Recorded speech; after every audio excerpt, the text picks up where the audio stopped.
Beruang hitam adalah spesies beruang yang dapat ditemukan di berbagai wilayah di Amerika Utara. Nama ilmiah beruang hitam adalah Ursus americano dan mereka dikenal dengan warna bulu hitam yang khas pada tubuh mereka. Beruang hitam adalah hewan soliter dan omnivora, yang berarti mereka makan segala sesuatu dari tumbuhan hingga hewan kecil. Mereka juga dikenal memiliki kemampuan yang hebat untuk mencium, memanjat pohon, dan berenang.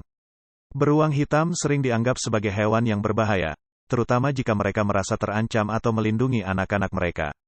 Namun, jika mereka dibiarkan sendirian dan tidak merasa terganggu, mereka akan cenderung menghindari manusia. Populasi beruang hitam terancam karena perusakan habitat mereka dan perburuan ilegal. Oleh karena itu, upaya konservasi diperlukan untuk melindungi spesies yang berharga ini dan memastikan bahwa mereka dapat bertahan hidup di alam liar. Beruang hitam betina biasanya mencapai kematangan seksual pada usia 3 hingga 5 tahun dan beruang jantan pada usia 4 hingga 6 tahun. Masa kawin beruang hitam terjadi pada musim semi hingga musim panas, dengan puncaknya terjadi pada bulan Juni dan Juli. Setelah kawin, betina akan memasuki masa kehamilan selama sekitar 7 hingga 8 bulan. Pada akhir periode ini, betina akan melahirkan antara 1 hingga 4 anak beruang.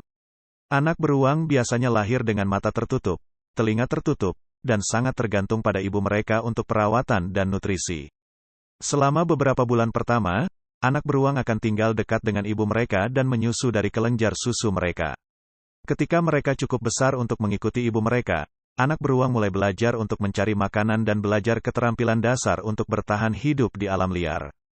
Anak beruang biasanya tetap bersama ibu mereka selama sekitar 1,5 hingga 2 tahun sebelum mencapai kematangan seksual dan menjadi mandiri. Pola reproduksi beruang hitam seringkali bergantung pada ketersediaan makanan dan kondisi lingkungan. Jika makanan sulit ditemukan, betina mungkin akan menunda kawin atau menunda kehamilan hingga kondisi lingkungan dan ketersediaan makanan menjadi lebih baik. Hal ini juga dapat mempengaruhi jumlah anak beruang yang dilahirkan pada suatu musim. Beruang hitam biasanya membuat sarang untuk musim dingin di tempat yang aman dan terlindungi dari elemen, seperti di dalam lubang, di bawah pohon yang tumbang, atau di gua. Sarang yang mereka buat terdiri dari dedaunan, ranting, dan serat lainnya yang mereka kumpulkan dari sekitar lingkungan mereka.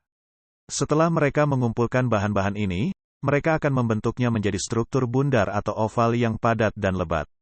Beruang hitam cenderung membuat sarang mereka di wilayah yang lebih tinggi daripada permukaan tanah, seperti di lereng bukit atau lembah yang lebih tinggi, untuk membantu menjaga kehangatan dalam sarang. Setelah sarang mereka selesai dibuat, mereka akan masuk ke dalam dan tidur selama sebagian besar musim dingin, hanya keluar untuk mencari makanan jika suhu cukup hangat dan mereka merasa lapar.